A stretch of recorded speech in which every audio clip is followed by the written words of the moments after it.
Lillahi haqqa hamdih wa ashhadu an la ilaha illallah wahdahu la syarika lah ta'ziman li majdih wa ashhadu anna Muhammadan abduhu wa rasuluh salawatu rabbi wa salamu alaihi wa ala alihi wa ashabihi wa man sara ala nahjihi wa stanna bi sunnatihi ila yaumiddin. Alhamdulillah, kita bersyukur kepada Allah Subhanahu wa taala. Kembali kita melanjutkan pelajaran kita membaca buku tafsir salat. Dan insyaallah di kesempatan kali ini kita akan membaca fikih bangkit ke rakaat yang kedua. Kita di sini saya sebut rakaat yang kedua, ya, meskipun bisa kita ganti dengan rakaat berikutnya. Namun karena kita anggap bahasanya apa yang sudah kita pelajari adalah rakaat yang pertama, maka saya kasih judul fikih bangkit ke rakaat yang kedua. Nah, setelah kita membahas duduk istirahat, lanjut bangkit ke rakaat yang kedua. Ada beberapa sunnah ketika bangkit ke rakaat berikutnya. Sunnah tersebut adalah sebagai berikut. Yang pertama, bangkit dengan bertumpu, bersandar, maksudnya bertumpu pada kedua tangan yang ditekan ke tanah dan bukan bersandar, bukan bertumpu dengan lutut. Gerakan yang digambarkan adalah gerakan ajn. Gerakan ajn. Ain jim nun. Gerakan ajn. Apa itu gerakan ajn? Gerakan ajn adalah seperti gerakan mengaduk adonan. Sehingga kedua telapak tangan dikepalkan, ya. Dikepalkan atau bisa juga ditekan. Yang jelas dia dijadikan sebagai tumpuan. Bisa dibuka, bisa juga dikepalkan. Gerakan seperti ini disebut dengan gerakan ajn. Kana ya'jinu. Nabi SAW melakukan gerakan ajn, yaitu tangan ditaruh di bawah sebagai tumpuan ketika beliau naik ke rakaat berikutnya. Dan ketika melakukan gerakan ajn, seperti orang membuat adonan, ya. Dan orang ketika membuat adonan roti yang agak keras adonannya, kalau yang lembek nggak pakai ajn, ya, yang lembek pakai spatula atau apa itu yang untuk ngocok telur. Nah? Ya. Atau yang kalau yang lembek nggak pakai ajn. Kalau rotinya orang Arab, ya, kita tahu kan rotinya roti yang keras itu, ya, roti tamis. Dan ketika membuat adonan, mereka melakukan seperti itu. Telapak tangan boleh dalam posisi terbuka, ya, dan boleh pula dalam posisi dikepalkan. Dua-duanya boleh. Sehingga bisa terbuka, ditekan, bisa juga dikepalkan. Nah, dan kalau kita perhatikan, berarti dia tidak jinjit, telapak tangannya tidak jinjit. Tidak jinjit seperti ini, tapi ditekan atau dikepalkan. Sebagaimana keterangan Ibnu Umar radhiyallahu anhuma, beliau mengatakan, Ra'aitu Rasulullah sallallahu alaihi wasallam ya'jinu fis shalah. Nah, inilah dari kata inilah kemudian kita menyebut dengan gerakan ajn. Rasulullah sallallahu alaihi wasallam, atau aku melihat Nabi sallallahu alaihi wasallam, kata Ibnu Umar, melakukan ajn fis shalah, ketika salat. Hadis riwayat Tabrani dan statusnya hadis yang sahih. Kemudian disebutkan dalam riwayat yang lain dari Al-Azraq Ibn Qais. Beliau mengatakan, Ra'aitu Abdullah ibni Umar. Ra'aitu Abdullah ibn Umar wa huwa ya'jinu fis salati ya'midu wa huwa ya'jinu fis salati ya'tamidu ala yadai. Aku melihat Ibnu Umar, beliau ya'jinu fis salah, melakukan gerakan ajn ketika salat. Ya'tamidu ala yadayhi idza qama, beliau bertumpu dengan kedua tangannya idza qama, ketika berdiri. Sehingga ini menunjukkan bahwa makna gerakan ajn adalah al-i'timad alal yadain, bertumpu kepada kedua tangan idza qama, ketika berdiri. Dan adonan ketika dibuat seperti itu, maka ya kalau nggak pakai seperti itu, dia nggak bisa diulat, ya nggak bisa diaduk dengan baik, dicampuri tepung, nanti diaduk lagi, campuri tepung, diajen lagi, campuri tepung, sampai akhirnya menjadi adonan yang agak seperti pasta keras ya. Lalu ditempel untuk dimasak, ditempel di tungku untuk dimasak. Baik. Nah, sehingga jamaah bisa ingat baik-baik istilah ajn ini untuk mengenal sunnah ketika kita bangkit ke rakaat berikutnya, baik ke rakaat kedua, rakaat ketiga, dan seterusnya. Sehingga seusai posisi duduk istirahat atau seusai posisi duduk tasyahud, lalu kita mau bangkit ke rakaat berikutnya, maka kita melakukan gerakan ajn. Dan sama halnya ketika orang bangkit dari posisi sujud. Dari sujud, lalu bangkit ke rakaat berikutnya. Nah, sujud bangkit ke rakaat berikutnya, maka juga melakukan gerakan ajn. Yaitu al-i'timad alal yadain, bersandar dengan kedua tangan ketika bangkit. Ada riwayat yang lain yang dulu pernah kita baca, yaitu pada saat pembahasan turun sujud. Pada saat pembahasan turun sujud, coba kita cari ya, pembahasan turun sujud. Ada riwayat dari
setiap naik dan turun.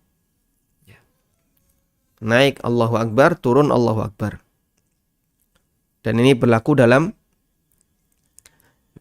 salat. Sehingga ada kaidah yang disampaikan oleh Ibnu Mas'ud. Pokoknya dalam naik turun selalu membaca itu, Allahu Akbar, Allahu Akbar. Maka ini yang dijadikan dalil oleh para ulama. Kalau orang mau turun sujud tilawah, apakah dia membaca takbir? Kata Ibnu Mas'ud, iya. Sehingga setiap turun naik dalam salat, kita dianjurkan untuk membaca Allahu Akbar. Karena Rasulullah sallallahu alaihi wasallam yukabbiru fi kulli khafdin wa raf'in. Rasulullah sallallahu alaihi wasallam membaca takbir setiap turun, setiap naik, beliau membaca takbir. Dan kemarin sudah kita bahas bahwa takbir itu dibaca tidak terlalu panjang, ya, karena mengikuti proses berdiri, namun dibaca dengan cara yang normal, Allahu Akbar. Dan ada khilaf dalam masalah ini ya. Kalau pendapatnya An-Nawawi rahimahullah, takbir intikal itu dipanjangkan, dibentangkan sepanjang gerakan. Sehingga kalau dari sujud, naik ke atas, maka dipanjangkan. Allahu Akbar. Selesainya sampai pas berdiri. Ini pendapat Nawawi. Sehingga ada bastut takbir, membentangkan lafaz takbir dari mulai naik sampai berdiri sempurna. Namun pendapat yang lebih mendekati dalam hal ini adalah bahwa takbir baik turun maupun naik itu dibaca sebagaimana kaidah tajwid takbir, yaitu cukup 2 rakaat. Allahu Akbar, Allahu Akbar. Ya. Nah, berdasarkan keterangan yang kemarin kita sampaikan, at-takbiru jazmun, wat taslimu jazmun. Bahwa bacaan takbir itu jazm. Jazm artinya apa? Dibaca pendek, bukan dipanjangkan. Tayyib. Beda dengan bacaan amin. Kalau amin tamdid, sehingga dia dipanjangkan. Amin. Wa madda sautahu. Kata sahabat Nabi SAW, yarfa'u wa madda sautahu. Nabi SAW yarfa'u ta'min. Beliau mengeraskan bacaan amin, wa madda sautahu, dan beliau memanjangkan bacaan amin. Sehingga saat sholat, amin itu dipanjangkan. Sebagaimana bacaan Subhanal Malikil Quddus pada kali yang ketiga dikeraskan dan dibacakan dan dipanjangkan. Subhanal Malikil Quddus, Subhanal Malikil Quddus, Subhanal Malikil Quddus. Sehingga dalam kegiatan sholat ada yang jazm, ada yang tamdid, ada yang pendek, ada yang dipanjangkan. Dan kita ikuti ritme seperti ini sebagaimana sunnah Nabi SAW. Selanjutnya yang ketiga. Begitu sampai di rakaat yang kedua, maka langsung membaca Al-Fatihah. Apakah nanti harus diawali dengan ta'awud dan basmalah? Ada pembahasan sendiri. Namun di sini saya kutip bagian itu ya. Diawali dengan membaca ta'awud dan basmalah dengan pelan. Lalu mengeraskan bacaan untuk sholat jahriyah dimulai dari Alhamdulillahirabbil alamin dan seterusnya. Dan tentu saja ini berlaku bagi imam. Abu Hurairah radhiyallahu anhu mengatakan, kana Rasulullah sallallahu alaihi wasallam idza nahadha min ar-rak'ati tsaniyah istaftahal qira'ah bi alhamdulillahirabbil alamin wa lam yaskut.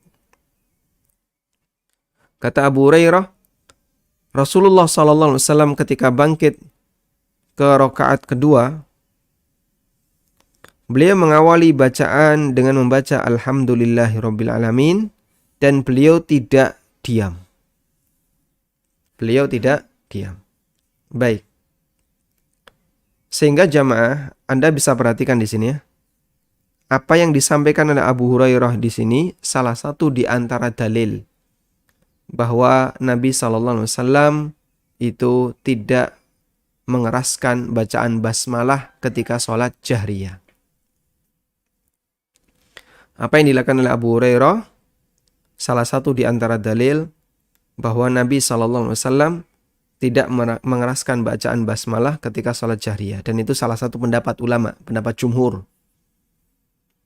Padahal begini. Hadis Abu Hurairah yang diriwayatkan oleh Tabrani adalah dalil yang dipakai oleh pendapat sebagian ulama untuk mengatakan bahwa bacaan basmalah itu dikeraskan. Jadi kita mengulang sedikit ya tentang pelajaran basmalah dikeraskan ataukah dipelankan. Tentang mengeraskan basmalah.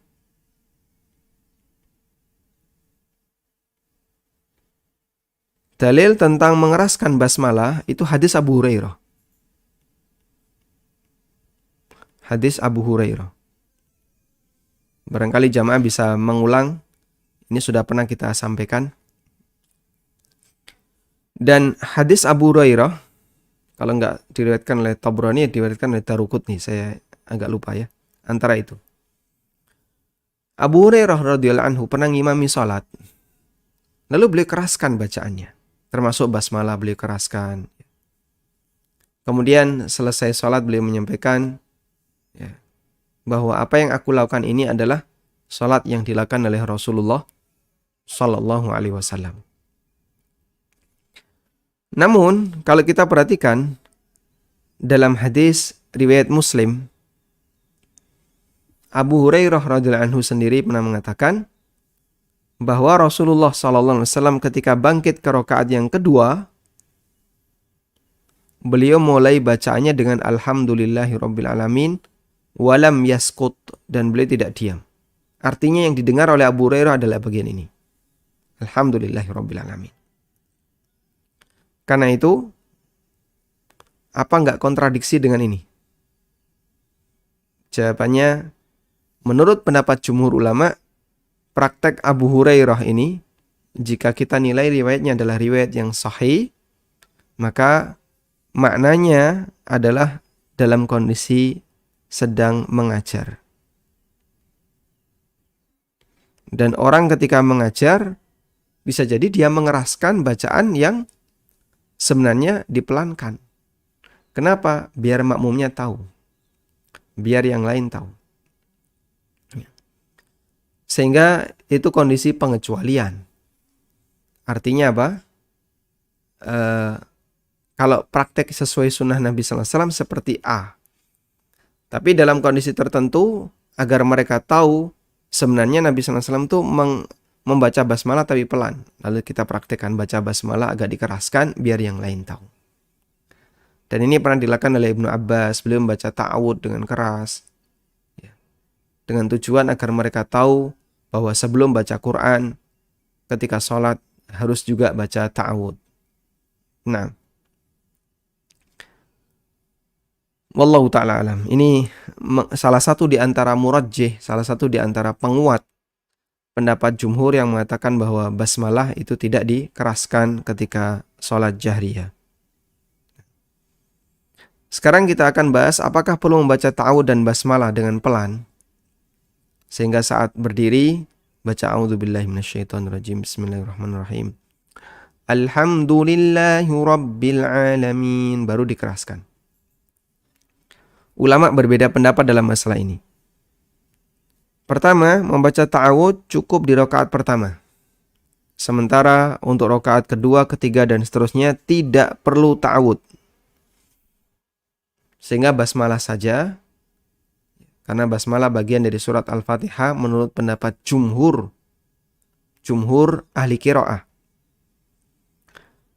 Sementara ta'awud tidak perlu, hanya di rakaat yang pertama. Dan ini merupakan pendapat ulama Hambali, yang merupakan pendapat Imam Ahmad dalam salah satu riwayat. Sehingga bisa jadi Imam Ahmad punya beberapa riwayat. Pendapat Atha, Hasan Al-Basri, Ibrahim An-Nakhai, Sufyan Ats-Tsauri, dan Abu Hanifah. Ibnu Qayyim menjelaskan, wal iktifa'u bi isti'adatin wahidatin adhar. Yang lebih kuat adalah cukup dengan sekali membaca ta'awud. Lil hadits sahih, berdasarkan hadis sahih dari Abu Hurairah radhiyallahu anhu, yaitu ini tadi. Kana Rasulullah sallallahu alaihi wasallam idza nahadha min ar-rak'ati tsaniyah iftataha al-qira'ah bi alhamdulillahirabbil alamin. Sehingga zahirnya Nabi sallallahu alaihi wasallam tidak membaca apa? Ta'awud. Karena kata Abu Hurairah walam yaskut, Nabi sallallahu alaihi wasallam tidak diam. Wa ni annahu lam yatakhallal al-qira'ataini sukutun bal takhallalahuma dzikrun fahiya kal qira'atil wahidah. Karena bacaan Al-Qur'an di rakaat pertama dengan rakaat kedua itu tidak diselai dengan kondisi diam.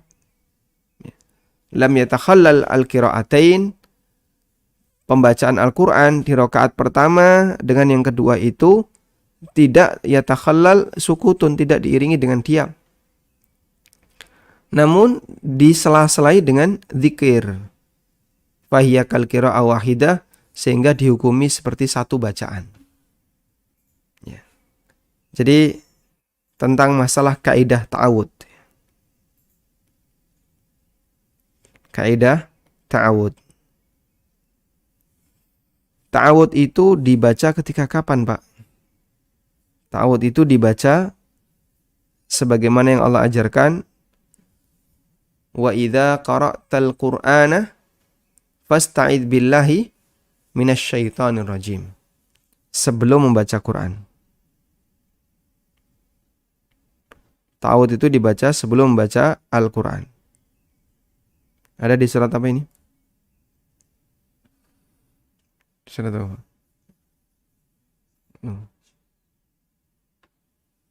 Baik.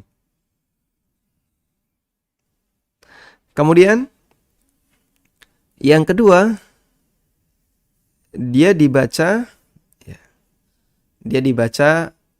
saat orang ada jeda bacaan Qur'annya. Ya. Ketika ada jeda. Ketika ada jeda saat baca Al-Qur'an. Baik. Sehingga ketika Anda baca Qur'an misalnya ya, Anda baca Quran, ya, anaknya nangis. Ya, anaknya nangis. Ya. Kemudian nolong anaknya ya. Kemudian mau lanjut baca lagi. Maka di sini nanti ta'awud lagi. Ini ta'awud lagi. Karena tadi kena jeda. Ya. Dan saat Anda jeda, Anda misalnya nulungi anak yang nangis, mendiamkan anak yang nangis, kemudian baca lagi, maka nanti ta'awud lagi. Tayyib. Nah sekarang dalam sholat ya, rakaat yang pertama kita baca surat Fatihah, kemudian surat setelah Al-Fatihah. Rakaat pertama. Di sini terjeda dengan berbagai macam gerakan-gerakan dalam sholat. Terjeda ya. Nah. Lalu kita bangkit ke rakaat yang kedua. Nah, kata Ibnu Qayyim rahimahullah, jeda di sini isinya zikir. Karena sepanjang kita sholat, kita membaca doa dan zikir dalam sholat. Baik. Nah, mengingat jeda di sini isinya zikir, beliau mengkiaskan sebagaimana sujud tilawah. Ini statusnya sebagaimana sujud tilawah, sehingga ini dianggap bukan jeda. Ini dianggap bukan jeda. Maka ini dengan ini dianggap nyambung antara bacaan di rakaat pertama dengan bacaan di rakaat yang kedua, dianggap nyambung. Karena dianggap nyambung, tidak perlu mengulang ta'awud. Ini pendapat yang disampaikan oleh Ibnu Qayyim. Li'annahu lam yatakhallal al-qira'ataini sukutun. Karena bacaan Al-Quran di rakaat pertama dengan kedua tidak diselai dengan sukut, dengan diam. Bal takhallalahuma zikrun. Namun diselai dengan zikir. Fahiya kal qira'atil wahidah. Sehingga seperti orang membaca Quran satu paket. Seperti satu bacaan Quran. Beda dengan kasus yang ini tadi ya. Kalau kasus yang ini, dia melakukan tilawah, dia baca ta'awud di sini, kemudian dia melakukan berbagai macam gerakan di sini, berhentilah tilawahnya, lalu dia mau baca lagi, maka ta'awud lagi. Tayyib. Kita lanjutkan. Pendapat yang kedua, membaca ta'awud dilakukan di setiap rakaat. Sementara hadis Abu Hurairah radhiyallahu anhu di atas dipahami bahwa beliau tidak diam lama seperti membaca doa iftitah. Karena Abu Hurairah radhiyallahu anhu, beliau perawi sahabat yang meriwayatkan doa iftitah, Allahumma ba'id baini wa baina khataayaya. Dan Abu Hurairah radhiyallahu anhu mengatakan, ya Rasulullah, ara'aitaka sukutaka ba'da takbir qabla al-qira'ah. Ya Rasulullah, Anda kenapa kok diam setelah takbiratul ihram sebelum membaca Al-Fatihah? Kemudian Nabi SAW mengatakan, Aqulu Allahumma ba'id baini wa baina khataayaya. Aku membaca kalimat ini, Allahumma ba'id baini wa baina khataayaya, sampai akhir doa iftitah. Sehingga Abu Hurairah menyampaikan itu, dan beliau menceritakan Nabi SAW diam sakata hunaiha. Nabi SAW diam sejenak seusai takbiratul ihram untuk membaca Allahumma ba'id baini.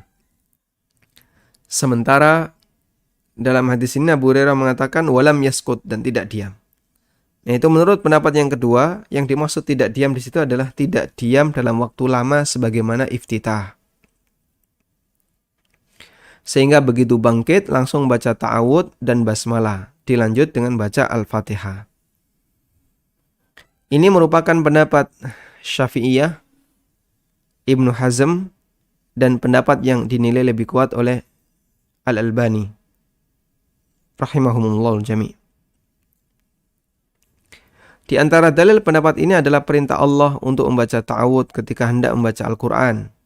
Allah berfirman, فَإِذَا قَرَأْتَ الْقُرْآنَ فَاسْتَعِذْ بِاللَّهِ مِنَ الشَّيْطَانِ الرَّجِيمِ. Ada di surat An-Nahl. Ya. Apabila kamu mau membaca Quran, maka fasta'id billahi minasyaitonir rajim. Bacalah a'udzu billahi minasyaitonir rajim. Nah. Dan bacaan di masing-masing rakaat itu terpisah dengan rakaat yang lainnya, sehingga ta'awud perlu diulang di setiap rakaat. Baik, coba kita lihat keterangan Nawawi.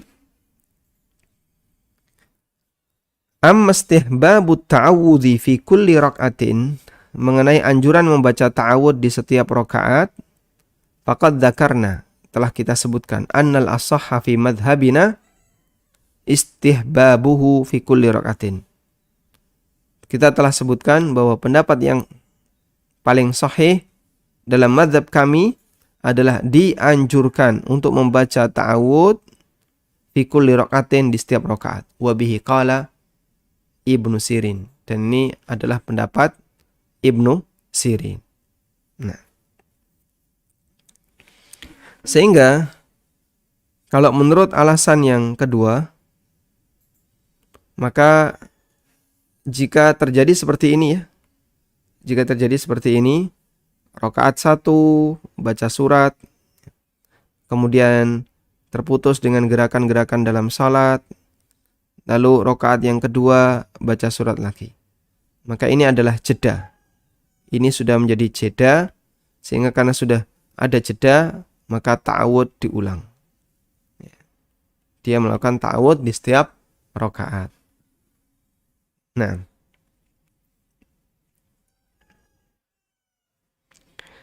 dan insya Allah ini adalah pendapat yang lebih mendekati, lebih kuat insya Allah, sehingga jamaah bisa mengambil pendapat yang kedua ini.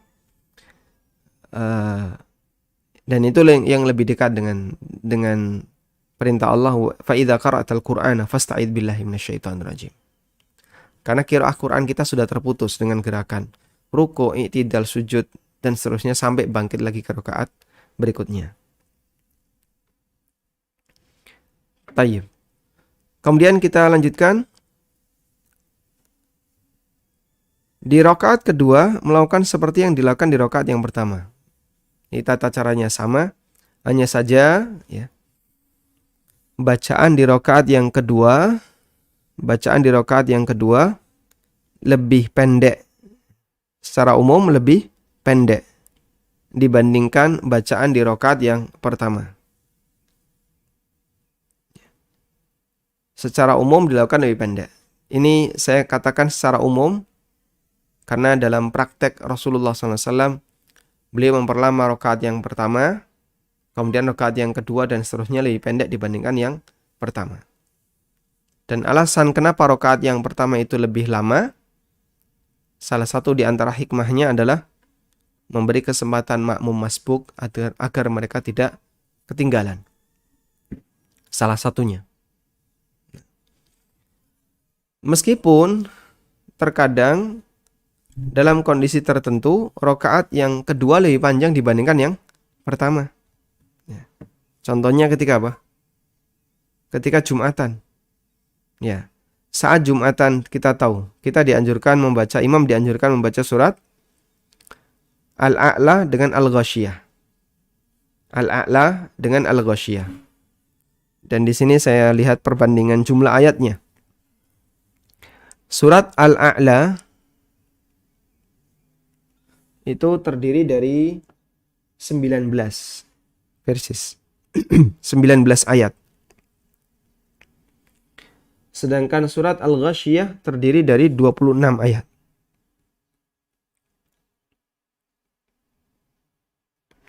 Ada 26 ayat. Baik. Maka Anda bisa perhatikan ini rakaat kedua. Ini rakaat pertama. Berarti rakaat kedua dia lebih panjang dibandingkan rakaat yang pertama. Tapi ini sifatnya hanya kondisi tertentu, artinya bukan rutinitas beliau melakukan seperti itu. Yang lebih sering rakaat yang pertama lebih panjang dibandingkan rakaat yang kedua. Walhamdulillah. Tayyib. Coba kita baca keterangan dalam Aslu Sifatis Salah.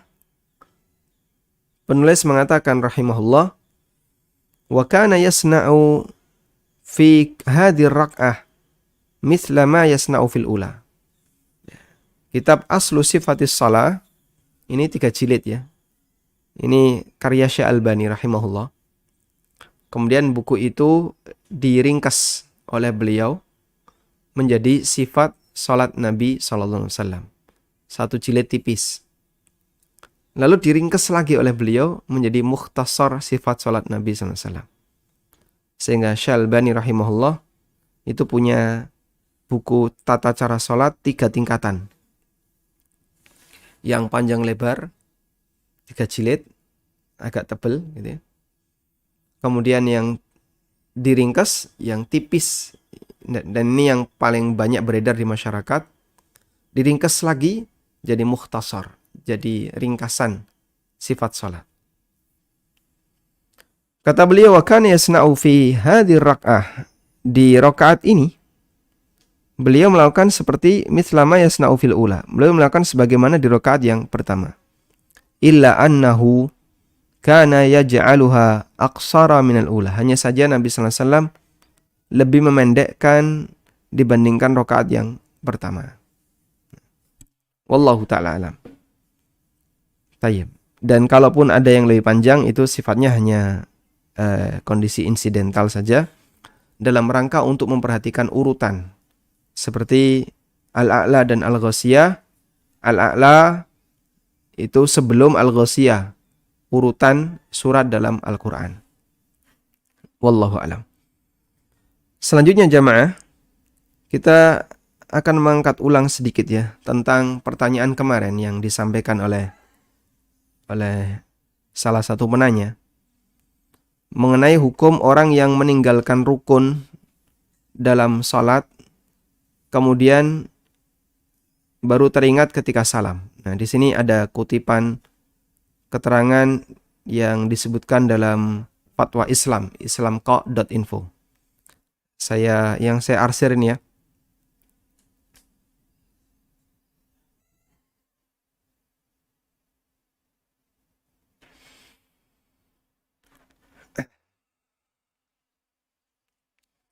Jadi ini kasusnya ada imam yang lupa sujud yang kedua, berarti lupa 2 dia. Lupa duduk di antara 2 sujud dan sujud yang kedua. Lalu salam, karena itu di rakaat yang terakhir. Kemudian selesai salam, imamnya nambahi 1 rakaat dari awal. Kemudian sujud sahwi. Lalu di sini dikatakan wa amma ma fa'alahu imamukum min i'adati raq'atil akhirah kamilatan. Adapun yang dilakukan oleh imam Anda di mana beliau mengulangi rakaat yang terakhir secara sempurna ba'da tadzkirihi, setelah diingatkan lupanya, fahuwa ahadul qaulaini fil mas'alah. Ini adalah salah satu pendapat terkait kasus yang Anda tanyakan. Wa huwa, keterangannya adalah anna man taraka ruknan min rak'ah, siapa yang meninggalkan salah satu rukun dalam rakaat al-akhirah, di rakaat yang terakhir. Ya, di rakaat yang terakhir dia lupa salah satu rukunnya. Lupa sujud yang kedua, lupa duduk di antara dua sujud. Walam ya'lam illa ba'da taslim, dan dia tidak tahu kecuali setelah salam. Fa innahu ya'ti bi rak'atin kamilah, maka dia harus mengulang satu rakaat sempurna, satu rakaat dari awal. Sehingga nanti begitu salam diingatkan, Pak tadi sujudnya cuma sekali. Iya, Bu? Iya. Yang benar, iya. Mana buktinya? Nah, kita buka CCTV. Akhirnya percayalah imam. Baik. Maka imam takbir. Kemudian dia sholat, baca Fatihah dan seterusnya. Terus ruku, i'tidal sampai salam. Lalu sujud sahwi setelah salam. Metode seperti ini adalah madhab Imam Ahmad. Wa huwa madhabul imami Ahmad rahimahullah, sebagaimana disebutkan dalam Al-Mughni. Wa qad ikhtara hadzal qawla, dan pendapat ini yang dipilih oleh Syekh bin Baz rahimahullah. Ketika beliau ditanya imam yang lupa sujud yang terakhir di salat asar. Faqama wa shalla rak'atan. Lalu selesai salat beliau bangkit dan salat satu rakaat sempurna dan melakukan syahadat, kemudian salam lalu sujud sahwi. Faqala, kata Syekh bin Baz, hadza huwal masyru', inilah yang disyariatkan. Apabila imam lupa sujud lalu dia salam, kemudian dia teringat atau dia diingatkan, maka dia berdiri dan mengulang rakaat yang terakhir. Tsumma yukmilu, dia selesaikan rakaat itu, lalu salam, kemudian sujud sahwi ya setelah salam. Wa huwa afdal, dan itu yang paling afdal. Wa hakadzal munfarid, demikian pula orang yang salat sendirian, hukumnya sama sebagaimana hukum imam. Hukmuhu, hukumnya sama sebagaimana hukum imam. Baik. Wa in sajada lisahwi qabla salam, dan kalaupun dia sujud sahwi sebelum salam, fala ba'sa, tidak masalah. Walakin ba'dahu afdal, tapi kalau sujud sahwi setelah salam itu lebih afdal. Baik. Ini pendapat yang pertama. Wal qaulu tsani, pendapat yang kedua, fil mas'alah, dalam hal ini adalah annahu yalzamuhul ityanu bi rak'atin kamilah. Annahu la yalzamuhul ityanu bi rak'atin kamilah. Menurut pendapat yang kedua, tidak diharuskan bagi orang yang lupa tadi untuk melakukan rakaat dari awal, rakaat yang sempurna. Wa innama ya'ti birruknil ladzi nasiyahu wa bima ba'da. Namun yang harus dilakukan adalah dia langsung susulkan rukun yang dia tinggalkan tadi plus lanjutannya. Wa huwa madhabul Imam Syafi'i, dan ini pendapat Imam Asy-Syafi'i. Sebagaimana keterangan dalam Al-Majmu' Syarah Al-Muhadzab karya An-Nawawi. Wa qad ikhtara Syekh Ibnu Utsaimin, dan ini pendapat yang dipilih oleh Syekh Ibnu Utsaimin. Sehingga seperti kasus kemarin ketika orang lupa sujud yang kedua, lupa duduk di antara dua sujud, lalu salam. Kemudian diingatkan oleh makmum, Pak tadi duduk di antara dua sujudnya enggak dilakukan, sujud yang kedua juga enggak. Karena begitu dia bangkit dari sujud yang pertama, langsung tasyahud akhir. Ya. Maka ketika selesai salam diingatkan, imam mengakui, maka imam langsung duduk di antara dua sujud, sujud yang kedua, terus duduk tasyahud akhir, salam, kemudian sujud sahwi setelah salam. Baik. Dan ini yang kemarin kita sampaikan, kita jadikan sebagai jawaban. Itu adalah pendapat Imam Ibnu Utsaimin rahimahullah. Baik. Dan saya juga menemukan artikel yang semisal ya, yang di situ mengutip keterangan Imam Ibnu Utsaimin. Ditulis oleh Syekh Dr. Abdullah bin Hamud Al-Furaih. Di sini ada pernyataan, walau kanat as-sajdatul matrukah fi raqatil akhirah, famadza yaf'al? Kalau sujud yang ditinggalkan adalah sujud di rakaat yang terakhir, apa yang harus dilakukan? Contohnya, ada orang yang sholat. Setelah dia selesai sholat, dia teringat kalau dia tadi belum sujud yang terakhir di rakaat yang terakhir. Selain cuma sujud satu, sekali sujud saja. Famadza yaf'al? Apa yang harus dilakukan? Al-madhab, menurut madhab Hambali, ya'ti birraqatin kamilah. Dia harus mengulang satu rakaat dari awal. Wal qaulur rajih, dan pendapat yang rajih wallahu alam, pendapat yang lebih kuat wallahu alam, annahu ya'ti birruknil ladzi tarakahu. Dia cukup mengulang rukun yang dia tinggalkan. Wa ma ba'dahu, dan lanjutannya. Tadi kan sudah tasyahud akhir, ya tasyahud akhir lagi. Duduk di antara dua sujud, sujud yang kedua, terus duduk tasyahud akhir, salam, kemudian sujud sahwi. Wala yalzamuhu, dan dia tidak harus dia biraqatin kamilah untuk mengulang satu rakaat dari awal. Nah, kemudian di sini beliau menyebutkan taklilnya, ilahnya, atau alasan kenapa memilih pendapat ini. Kata beliau, li'anna ma qablal matruki waqa'a fi mahallihi sahihan. Karena yang dilakukan sebelum beliau lupa itu sudah benar. Ya. Sedangkan ma ba'dal matruk fayajibu i'adatuhu min ajli mura'atit tartib.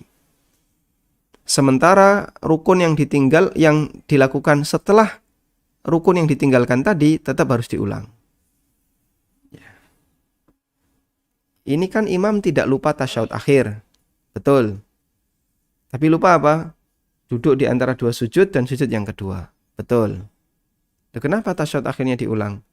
Mura'atut tartib, dalam rangka untuk menjaga urutan sholat.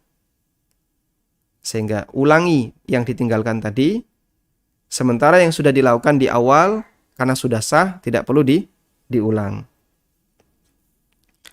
Fala nulzimuhu bi ityani raqatin kamilah, sehingga kami tidak mengharuskan orang ini untuk melakukan rakaat atau mengulang rakaat dari awal.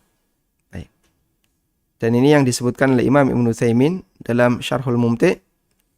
In dzakarahu ay ruknal matruk ba'da salam, kalau dia baru teringat rukun yang ditinggalkan setelah salam, jika itu adalah di rakaat yang qoblal akhirah, sebelum yang terakhir, ata bi raqatin kamilah, maka dia harus mengulang dari awal.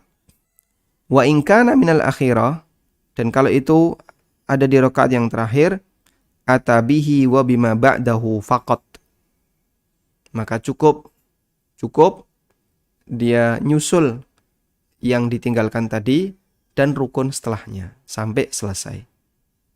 Wala yalzamuhu ayyatiya bi raqatin kamilah, dan dia tidak harus untuk ngulang rakaat dari awal. Wallahu ta'ala alam. Demikian yang bisa kita sampaikan. Semoga bermanfaat. Wa sallallahu ala nabiyyina Muhammadin wa ala alihi wa sahbihi wasallam. Miliki flashdisk belajar fikih muamalah dasar dalam 33 pertemuan. Penjelasan sangat sistematis dengan media papan tulis bersama Ustadz Ami Nurbait. Mengacu kitab Minhajus Salikin bab fikih jual beli. Dan semua video di flashdisk ini belum pernah tayang di ANB Channel. Pembahasan meliputi materi dasar muamalah, di antaranya ketentuan umum jual beli, hak khiyar, akad salam, akad gade dan kafalah, berbagai akad kerjasama dan musyarakah, hukum perlombaan atau musabakoh, wakaf hingga wasiat, dan masih banyak pembahasan muamalah lainnya. Untuk pemesanan, hubungi ANB Store di nomor 0812 7111 1241. Jazakumullahu khairan.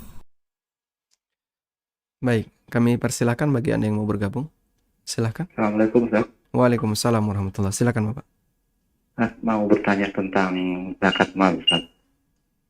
Ustaz, ada tetangga saya, taruhlah namanya si A. Tetangga saya itu punya hutang di koperasi, tapi dia hutang menggunakan nama kakaknya. Taruhlah katakan namanya si B. Nah, hutang ini sudah agak lama, beberapa saat itu nggak terbayar. Karena kebetulan baik si A ataupun si B ini ekonominya masih kurang baik lah, Ustaz. Kurang mampu, Ustaz. Nah, pertanyaannya, kalau saya ingin bayar zakat mal, boleh nggak saya langsung bayarkan ke koperasi untuk melunasi hutang dari si A ini, tangga saya ini? Karena kalau saya kasih ke orangnya, saya khawatirnya uang itu dipakai untuk kebutuhan dia yang lain gitu. Jadi nggak dipakai untuk melunasi hutang itu. Nah, pertanyaan berikutnya, kalau misalkan itu boleh, apakah saya harus bilang baik ke si A atau ke si B itu bahwa ini loh utang kamu sudah dilunasi oleh zakat saya, atau saya bisa tidak usah bilang baik ke si A atau si B? Karena saya khawatirnya kalau saya bilang, mereka nggak mau nerima. Oh nggak mau nerima, begitu Pak. Gitu Ustaz. Pertanyaan saya, boleh nggak kalau itu dilakukan, Ustaz? Itu saja, Ustaz. Terima kasih, Ustaz. Assalamualaikum warahmatullahi wabarakatuh. Waalaikumsalam warahmatullahi wabarakatuh. Baik. Tentang mustahik zakat untuk gharimin, ada keterangan dari Syekhul Islam Ibnu Taimiyah di Majmu' Fatawa. Ini pernah saya singgung di kajian tentang masalah zakat. Kata Syekhul Islam, "Annallaha ta'ala qala wal gharimin." Allah Ta'ala berfirman, wal gharimin. Walam yaqul walil gharimin. Allah mengatakan wal gharimin dan Allah tidak mengatakan walil gharimin. Ada bedanya nggak ini? Beda. Beda di mana? Di tambahan huruf li. Allah tidak mengatakan walil gharimin. Fal gharim, lalu kesimpulan beliau, dalam masalah zakat Allah mengatakan wal gharimin, dan gharimin itu masuk deretan mustahik zakat yang diawali dengan fi. Silahkan dibuka surat At-Taubah ayat 60. Coba kita buka At-Taubah ayat 60 agar kita tahu bedanya.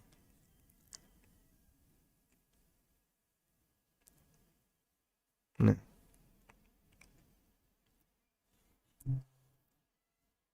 Baik. Di At-Taubah ayat 60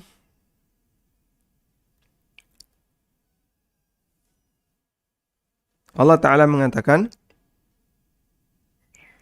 innamas sadaqatu lil fuqara'i wal masakin.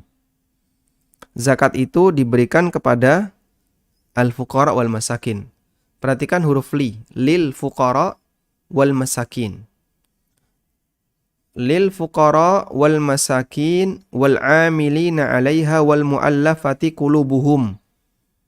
Ini sederet. Ada huruf wa di sini namanya huruf apa? Huruf ataf. Dan karakter huruf ataf adalah menyamakan apa yang dimaktuf setelah huruf wa dengan sebelum wa. Ya. Jadi ada dua kata benda, adi dan budi.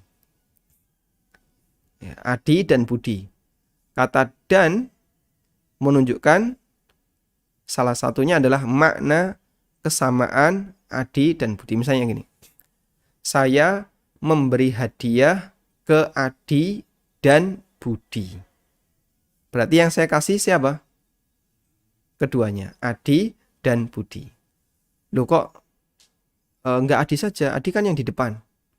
Nah makanya kalau saya tumpuk kan nggak mungkin. Saya memberi hadiah adi budi. Itu aneh nanti. Jadi yang dikasih wa dan. Baik. Maka ketika di situ dinyatakan zakat itu lil fuqara wal masakin. Berarti status fuqara dan masakin itu sama. Yaitu sama-sama didahului dengan huruf li. Sudah? Berbeda dengan gorimin. Gorimin di sini ya. Itu sebelumnya mengikuti ar-riqab. Setelah selesai wal mu'allafati qulubuhum wa fir riqabi wal gharimin wa fi sabilillah wa bnis sabil. Sudah? Sehingga dulu kita sampaikan bahwa 8 asnaf yang menerima zakat, 4 pertama adalah kepemilikan, 4 yang kedua berdasarkan fungsi. Sehingga untuk yang pertama, begitu dia menerima, milik dia 100%. Sehingga andaikan ada orang miskin, dia dikasih zakat sebesar 5 juta. Kemudian setelah itu dia menemukan harta karun.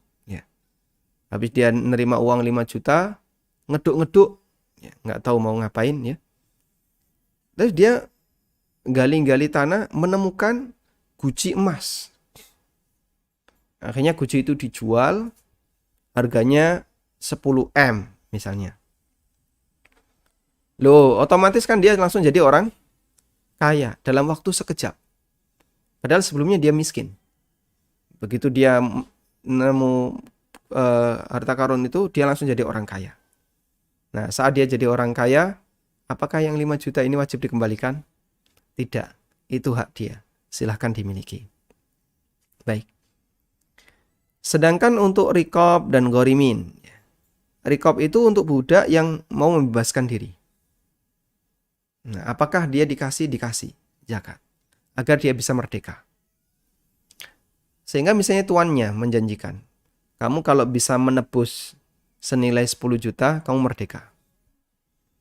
Nah, akad seperti ini disebut dengan akad kitabah. Budaknya namanya budak mukatab. Maka sang budak boleh minta zakat untuk menebus dirinya. Nah, setelah dia tertebus, ternyata kok masih ada dana sisa. Disumbang-sumbang dari kanan kiri, sampai dia mendapatkan 15 juta. 10 juta dibayarkan ke tuannya, merdekalah dia. Sisa 5 juta ini gimana? Kembalikan. Karena Anda sudah merdeka. Sehingga fungsinya adalah untuk pembebasan budak. Ghorimin juga seperti itu. Fungsinya adalah untuk membebaskan utang. Ada orang punya utang 10 juta. Kemudian dia dikasih zakat dari banyak arah. Dia dapat duit 15 juta. Maka 10 juta bayarkan, yang 5 juta kembalikan. Nah, untuk yang sifatnya fungsi ini, kata Syekhul Islam, tidak harus tamlik, harus ke mustahik. Sehingga tidak disyaratkan harus diserahkan ke, tidak disyaratkan harus diserahkan ke ghoriminnya. Tapi bisa langsung ke koperasi. Utangnya itu berapa? 5 juta. Ini zakat dari saya untuk nutupi utang itu. Tutup, selesai. Nah, sekarang apakah kita perlu laporan? Jawabannya silahkan laporan. Tapi Anda tidak perlu menyampaikan kalau itu zakat. Misalnya Anda lapor, utangmu di koperasi sudah lunas. Siapa yang melunasi? Adalah, pokoknya sudah lunas. Insya Allah diperbolehkan. Wallahu a'lam. Baik, silahkan. Halo, Silakan Bapak. izin bertanya Pak Ustadz. Baik, silakan. Sejak kapan harta warisan itu dibagi Pak Ustadz? Sejak kapan harta warisan dibagi? Dibagi Kemudian bagaimana anggota keluarga yang sudah meninggal itu apakah dapat bagian juga? Bapak Saja, Tat. pernah ikut Ya. kajian warisan di ANB Channel sebelumnya? Ini baru bergabung, Tat. Masya Allah, barakallahu fikum. Nih, diambilkan buku. Ya, Tat, ya. Baik. Assalamualaikum, Tat. Waalaikumsalam warahmatullahi barakallahu fikum. Jadi nanti tolong dicari ini Pak ya. Di ANB Channel kita pernah bahas ini Pak. Lengkap dari awal sampai akhir. Ini adalah buku pengantar ilmu waris. Dan di situ saya sebutkan sejak kapan warisan itu dibagi. Ada dua hal yang perlu kita bedakan. Yang pertama,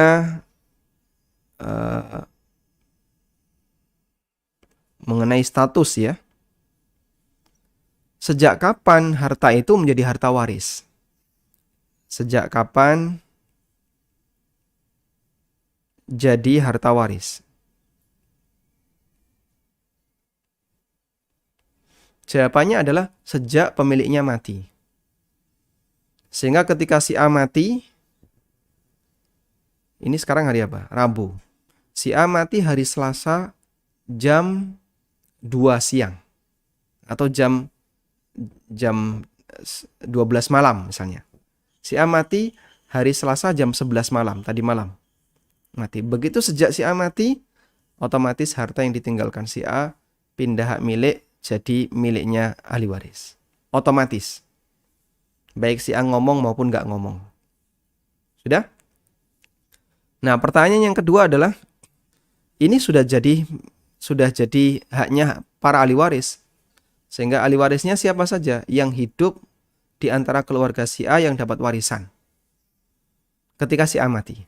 Nah, yang kedua, sejak kapan dibagi? Ya, terserah ahli waris. Kalian mau bagi kapan? Ini harta kalian. Sekarang silakan kalian bagi. Cara baginya gimana? Allah sudah ngajari.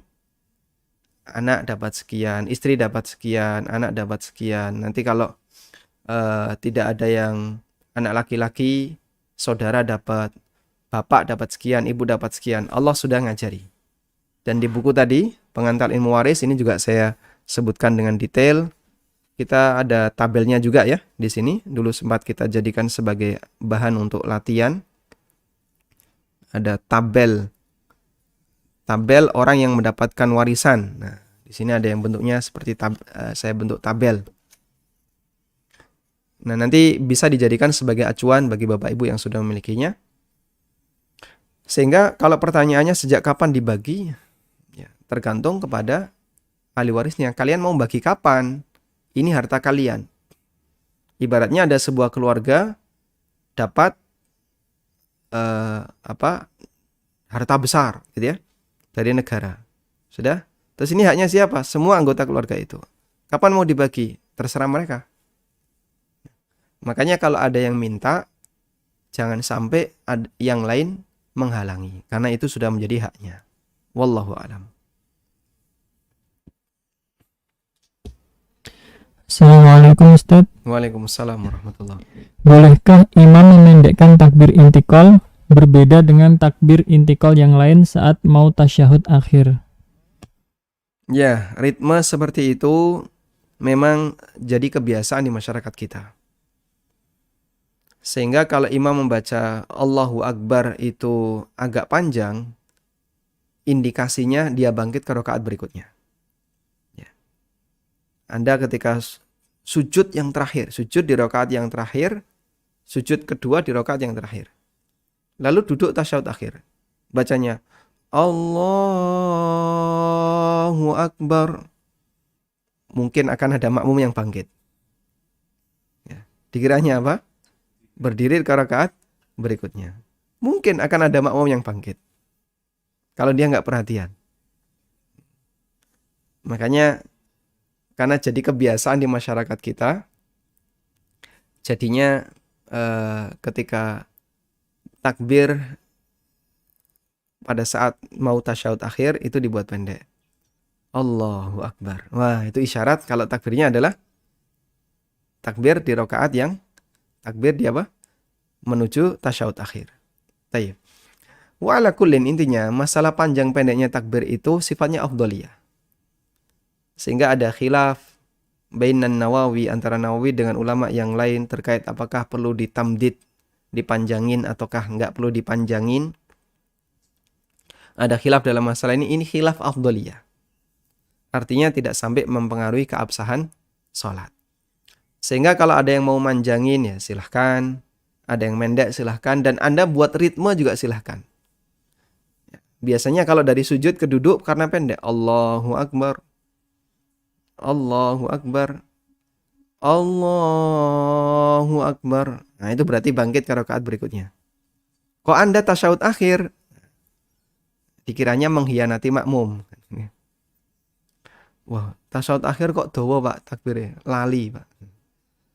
Baik. Intinya panjang pendek itu sifatnya apa? Afdhaliyah. Wallahu a'lam. Silakan. Assalamualaikum Ustaz. Waalaikumsalam warahmatullahi. Karena dulu pertanyaan Ustaz. Yang pertama, kapan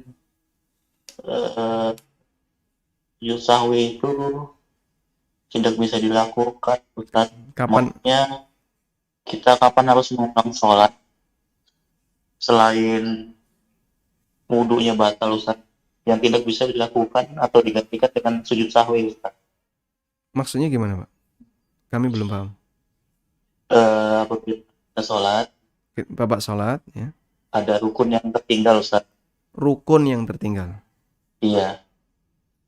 Kemudian setelah selesai salam, itu tidak bisa digantikan dengan sujud sahwi Ustaz. Harus mengulang sholat. Itu dalam keadaan seperti apa ya Ustaz? Oh, baik. Cukup Bapak? Yang kedua Ustaz, Silakan. jika kita dalam bekerja, kemudian hak-hak kita tidak dipenuhi oleh kantor kita Ustaz. Bapak sebagai karyawan ya? Iya betul Ustaz. Itu kita bagaimana menyikapinya Ustaz? Apakah kita harus bersabar dan menganggapnya sebagai ujian, atau kita harus mengatakan kepada ada perjanjian itu, nah ada perjanjian sebelumnya, ada kontrak Ustaz. ada kontrak, tidak digaji atau dia Hak kita ada yang tidak terpenuhi Ustaz. hak, yang maksud haknya gimana Pak?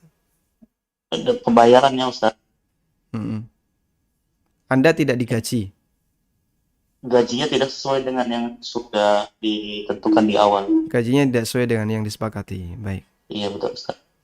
Kita menyikapinya apa? Kita bersabar, menganggap itu sebagai ujian, atau kita mengatakannya kepada pihak tempat kita bekerja, Baik. dengan risiko kita kehilangan pekerjaan tersebut. Baik. Cukup Bapak. Cukup Bapak. Cukup Ustaz. Assalamualaikum warahmatullahi wabarakatuh. Waalaikumsalam warahmatullahi wabarakatuh. Baik. Jadi karena kita di akhir sesi, jadi mohon maaf pertanyaannya biar saya buat lebih ringkas ya. Yang pertama, kapan orang melakukan lupa dalam sholat yang mengharuskan dia harus ngulang dari awal?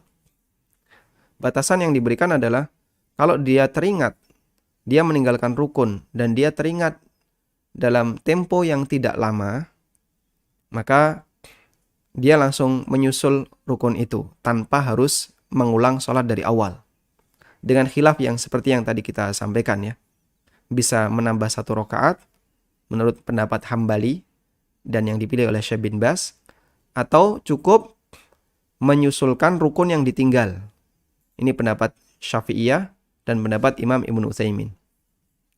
Kalau Anda mengambil pendapat yang kedua, maka tadi yang lupa apa? Tadi lupa sujud yang kedua. Berarti lupa pula duduk di antara 2 sujud. Ya iya. Maka langsung duduk di antara 2 sujud, terus sujud yang kedua, lalu kemudian apa? Tasyahud akhir sampai selesai, sampai salam. Baik. Tapi kalau ingatnya jedanya lama, misalnya, ini pernah kejadian ya. ada teman saya, dia lupa dalam sholat, terus dia pulang.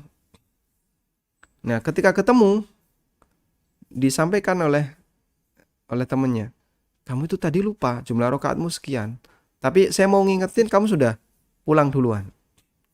Saat ketemu, disampaikan. Karena jedanya sudah sangat lama, ya mungkin makan dulu, mandi dulu, dan aktivitas yang lain dulu, maka dia harus mengulangi dari sholatnya dari awal. Takbiratul ihram, kemudian sampai selesai, sampai salam sebagaimana sholat normal. Baik, itu jika jedanya panjang. Nah sekarang jeda panjang pendeknya itu berapa lama? Tidak ada nas yang kami ketahui dalam masalah ini, tapi ala kullin seperti ini dikembalikan kepada urf yang ada di masyarakat. Lama dan pendek dan lama itu menurut masyarakat kira-kira seperti apa?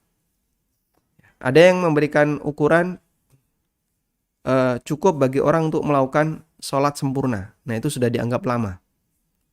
Sehingga berapa menit tuh? Ya kurang lebih 10 menit atau 15 menit. Kurang lebih ya. Berarti kalau lebih dari itu, ngulangi dari awal. Tapi kalau kurang dari itu, cukup mengejar bagian yang tadi ditinggalkan karena lupa. Wallahu a'lam. Kemudian yang terakhir, terkait status Anda sebagai karyawan dan hak Anda tidak ditunaikan sesuai dengan perjanjian. Apakah perlu bersabar sehingga Anda tetap bisa bertahan di tempat bekerja itu? Ataukah Anda harus menyampaikan? Tapi dengan konsekuensi bisa jadi dipecat.